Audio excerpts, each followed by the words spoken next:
भूतिया बिल्ली और रहस्यमयी जंगल।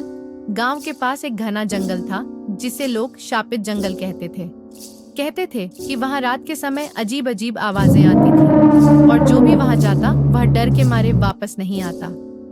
इस जंगल में एक पुरानी हवेली भी थी जिसके बारे में कहा जाता था कि वहां एक भूतिया बिल्ली रहती है। गांव के ही 3 दोस्त रॉनी खरगोश, ब्रूनो कुत्ता और मिन्नी बिल्ली हमेशा साथ रहते थे। वे बहुत जिज्ञासु थे और शापित जंगल के रहस्य को जानना चाहते थे। शापित जंगल की यात्रा एक दिन तीनों ने फैसला किया कि वे उस भूतिया हवेली में जाकर पता लगाएंगे कि वहाँ क्या रहस्य छुपा है। आधी रात को वे जंगल की ओर निकल पड़े। जंगल में घुसते ही चारों ओर सन्नाटा छा गया। अचानक झाड़ियों में कुछ सरसराने की आवाज आई। कौन है वहाँ? ब्रूनो कुत्ता ने भौंकते हुए पूछा।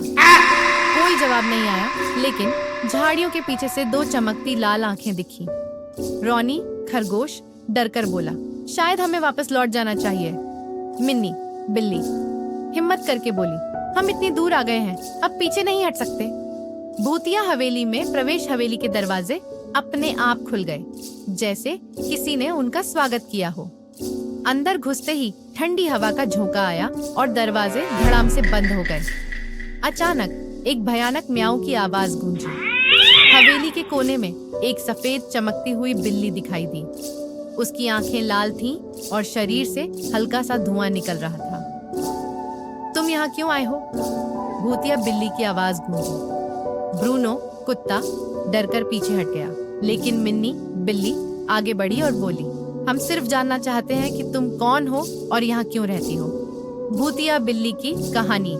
भूतिया बिल्ली ने एक गहरी सांस ली और कहा, सालों पहले मैं भी एक आम बिल्ली थी।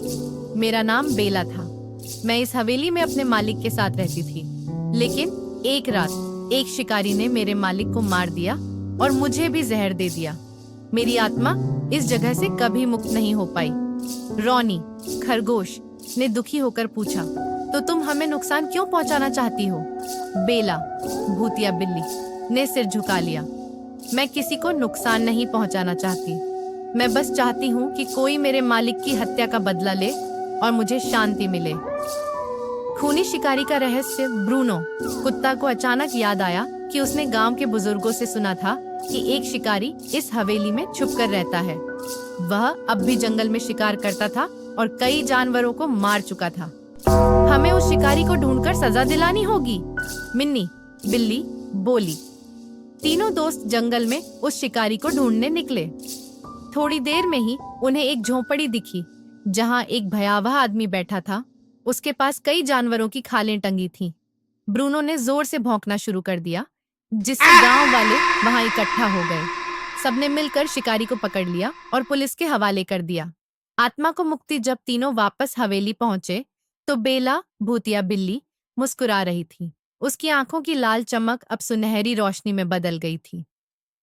अब मेरी आत्मा को शांति मिलेगी। धन्यवाद मेरे दोस्तों। और देखते ही देखते बेला की आत्मा हवा में घुलकर गायब हो गई। हवेली में अब कोई अजीब आवाज नहीं आती थी। अंत रॉनी ब्रूनो और मिन्नी गांव लौट आए। उन्होंने गांव वालों को पूरा सच बताया।